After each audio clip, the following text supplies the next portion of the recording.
Good morning, my name is Nancy News and you are watching the news. We have received some shocking news about a man called Jacob. Here's Nigel News with more. Thank you, Nancy. I am Nigel News and you're joining me from our CCTV surveillance footage van. Let's take a look at the evidence. If we take a look at this astounding footage, we can see Mr. Jacob approaching an innocent woman attending her flocks. Nancy, I may not be a poet, but it can be said that Mr. Jacob was seen kissing her feet and beginning to weep.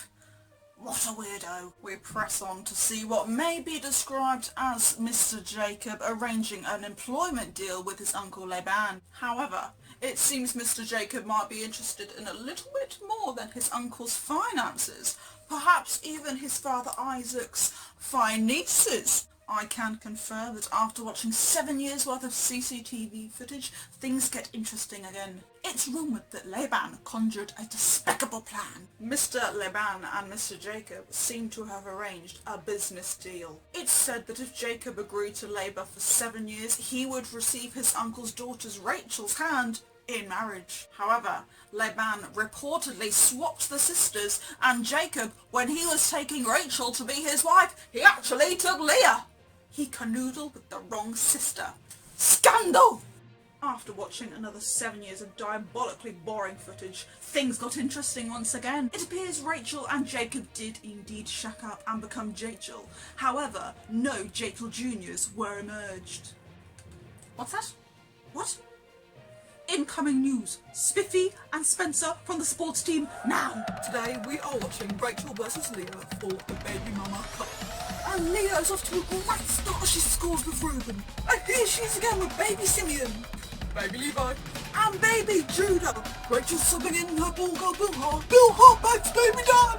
And with baby Naftali. Zilpha is back at her with Asher. Leah subs back in and scores baby Issachar. Leah again with Zebulun and Rachel's back in with Joseph. What a game. Back to you, Nigel. Thanks, boys. Now, after Jacob increased his flocks, and I don't just mean his offspring, Jacob decided to ditch the mean old uncle and run off to his father's Isaac's house with his wife, children and sheep. Laban caught up with him 3 days later and an intense discussion followed.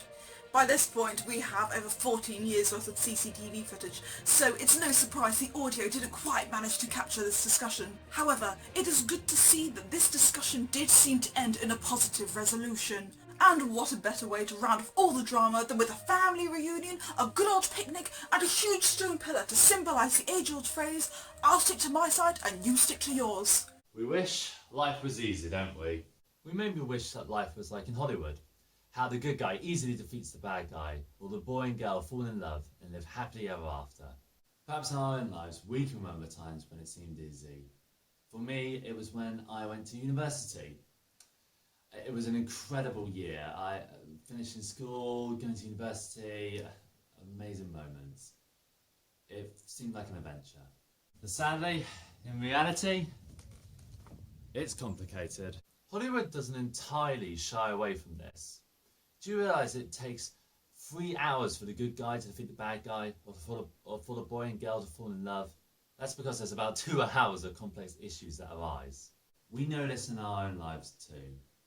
For me, the year after I went to university, I learnt that the amazing and the really bad can happen right next to each other. And all of us right now wish that coronavirus would go and that we could go back to normal. But it doesn't work like that.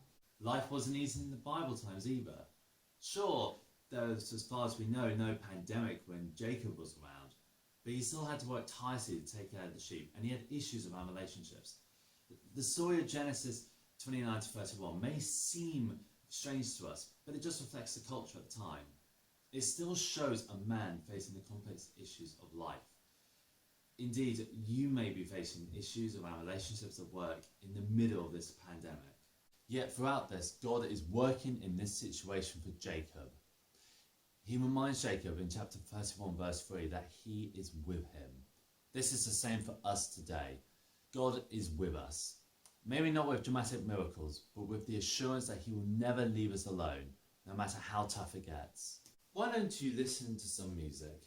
I love music, and there are many songs out there that reflect facing difficult situations. Take, for example, Fix You by Coldplay, or Never Once by Matt Redman. Admittedly, I'm showing my age with these classic songs, but I'm sure you can find ones that you know. Listen to them. Reflect on their words and how the words reflect your life. And then bring whatever you are facing to God in prayer. And remember, He will be with you.